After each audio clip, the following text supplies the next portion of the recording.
What's up guys, Everything Apple Pro here, and I had an interesting idea. What if I were to compare the original version of the iPhone 5, iOS 6.0, to the newest 10.3.3 version in light of this iPhone being discontinued? I just wanted to see, is planned obsolescence a reality? Did it affect the iPhone 5? One of Apple's greatest phones, in my opinion. It's the last iPhone that Steve Jobs had any input on, and it's definitely apparent. On iOS 6.0, you have the skeuomorphic design where you have shadows, depths, a bunch of patterns even in iOS, something that iOS 10 doesn't. iOS 10 is very flat, so it's definitely something you can tell that Steve Jobs worked on. But aside from design, how's the performance? A lot of people still use this device day to day, believe it or not. So let's go ahead and take a look at planned obsolescence and whether or not it affected this guy with an ultimate speed test of the first versus last firmware of the iPhone 5. I'm going to miss this phone, that's for sure. It was a beautiful phone. It was one of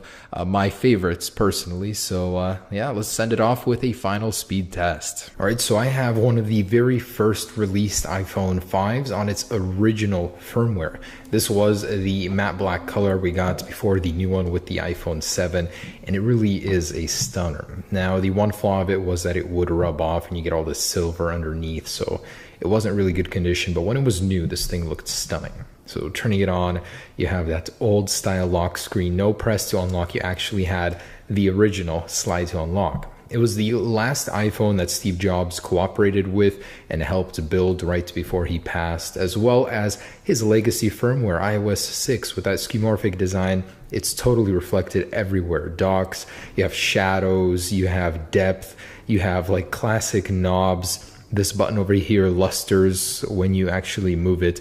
It's a really, really cool touch. I mean, opening the camera, you have the classic camera blades. It's really, really reflected throughout the entire OS. All right, so on the left, I have my iOS 6.0 device, and on the right, iOS 10.3.3. Now, just to show you guys, this thing really is running the first firmware ever. There it is, iOS 6.0. And this isn't using any sort of tool. This is actually its stock version. iOS 6.0 required less storage than iOS 10 did. The features really were simpler back then. So I just want to do a little overview before we get into the speed portion. Just the look of it, the feel of it, it's really, really different. I mean, the music player itself, it didn't have the depth, the cool cover flow feature like Apple removed later on. You've got, of course, a much cleaner, flatter look, and I prefer iOS 6's music player. Even from the lock screen, it's kind of cool. You can bring up the player just like this. Over here, you have to swipe and get into the second page of the control center. Back then, iOS 6 didn't have a control center, nothing like that. Even the app switcher was a lot harder to navigate. You had to click on them and then exit just like that. Notification center did exist though, and it's cool. As you can see, there is a lot of depth. Looks almost like a gene board there. Very interesting. The one thing I definitely don't miss about iOS 6.0 is no swipe back. I got so used to that feature. It's like my favorite thing about iOS 10 comparing these. Look at all of these wallpaper choices. Now you just have just a little bit and that's it. So I definitely prefer iOS 6's choice. I wish they kept all of these and just kept adding to them. All right, so I'm gonna go ahead and clear up all of the apps, and we're gonna start with a startup test. See, with all of the features that iOS 10 added, let's see if it bogs down the system in any way, if it's realistically faster or slower than the first and original firmware. All right, here we go with iOS 6.0 on the left in 3, 2, 1. So I don't know if you guys know this, but I'm actually saving a device from all of the newer iPhones to compare eventually when they get discontinued to the last version on those. I'm just very curious to see the evolution of devices as more features are added, software is updated, how it compares. Now look at that Apple logo. You've got that classic look there before Apple updated their logos. So really, really interesting. But anyways, I can see it is almost booted. Oh, there it is. And ready to go, fully functional here. So this one is still booting, where if you're in an emergency and your phone was dead, you would still be at the mercy of the software booting. But as you can see, there it is, ready to go right after, getting some pop-ups. But overall, not too far behind, maybe 10-15 seconds. Startup isn't bad. Let's go ahead and do some app launches here and see the speed of actual interaction. 1, 2, 3. Ooh, look at that. Quite a delay over here in settings. Let's do a sub menu here in settings. 1, 2, 3. Yeah, it has a hesitation. Settings a little bit quicker. Let's try the App Store. Does load. The web page is just a second faster. Actually, not terrible. Let's try weather over here. Did give me the weather quite significantly faster. The camera application, 3, 2, 1. Ooh, that's actually loaded a little bit faster because of the shutter lens animation over there.